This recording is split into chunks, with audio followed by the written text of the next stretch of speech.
តើបងប្អូនគិតថាអាទីនម្នាក់នេះច្រលើសបឹសច្រឡំខាម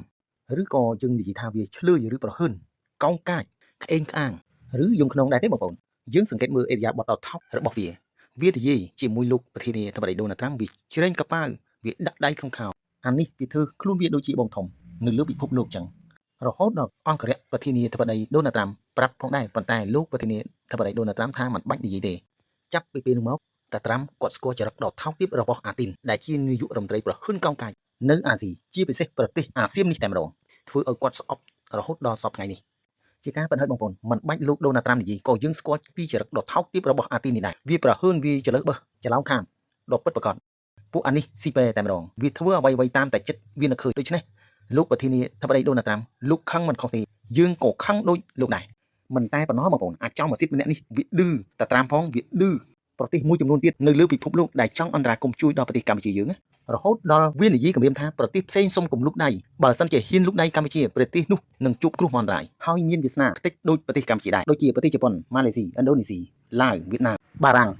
ប៉ុន្តែដោយឡែកវាមិនគម្រាមកំហែងទៅដល់មីយ៉ាន់ម៉ានោះទេហេតុអ្វីបានជាវាខ្លាចមីយ៉ាន់ម៉ាម្ល៉េះខ្ញុំគិតថាអាទីនេះវាមានខ្នងបង្អែកសម្រាប់វាគឺមិត្ត10000ឆ្នាំរបស់កម្ពុជាឬក៏មិត្តដៃថៃរបស់កម្ពុជាពេលខ្លះខ្ញុំក៏មានអារម្មណ៍ឈឺចាប់ដែរបងប្អូនចំពោះតែយកមកនិយាយគ្រាន់តែជួយសម្របសម្រួលកាត់បន្ថយចំនួនធ្វើយ៉ាងណាកុំឲ្យប៉ះពាល់ដល់ជនជាតិចិនធៀបពិតប្រទេសកម្ពុជាយើងស្ទើរតែខ្ទេចត្រង់ណាទៅហៅថា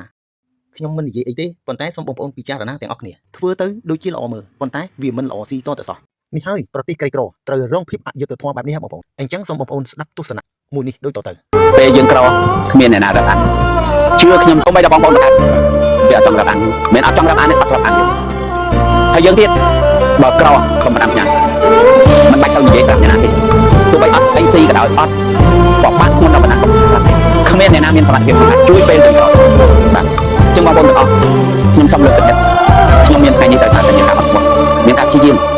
ប្រសិនបើបងប្អូនមានបញ្ហាសុខភាពពាក់ព័ន្ធនឹងជំងឺរ៉ាំរ៉ៃសូមបងប្អូនមកទទួលទានជាមួយកាហ្វេកោសិកាញូតារិចកាហ្វេកោសិកាញូតារិចអាចជួយសម្រាលបន្ទុកបងប្អូនបានកាហ្វេកោសិកាញូតារិចមានគ្រឿងផ្សំដល់ទៅ50មុខសុទ្ធតែជាប្រភេទរុក្ខឱសថទាំងអស់ធ្វើកសលវិច័យដោយបច្ចេកវិទ្យា AI ស្របទៅនឹងកោសិការបស់មនុស្សនៅលើពិភពលោកតែបងប្អូនជឿខ្ញុំទេកាហ្វេកោសិកាញូតារិចទៅជួសជុលកោសិកាចាស់របស់បងប្អូនដែលបានងាប់ទៅហើយនោះឲ្យរស់រវើកឡើងវិញ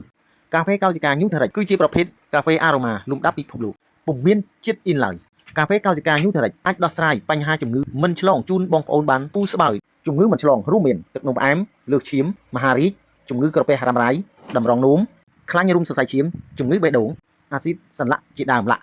ប្រសិនបើបងប្អូនមានបញ្ហាជំងឺដូចខ្ញុំបានរៀបរាប់ខាងលើហើយអស់ជំរឿសក្នុងការព្យាបាលសូមបងប្អូនងាកមកប្រើប្រាស់នៅកាហ្វេកោសិកាញូតារិចបងប្អូននឹងទទួលបានផលភ្លាមសូមអរគុណ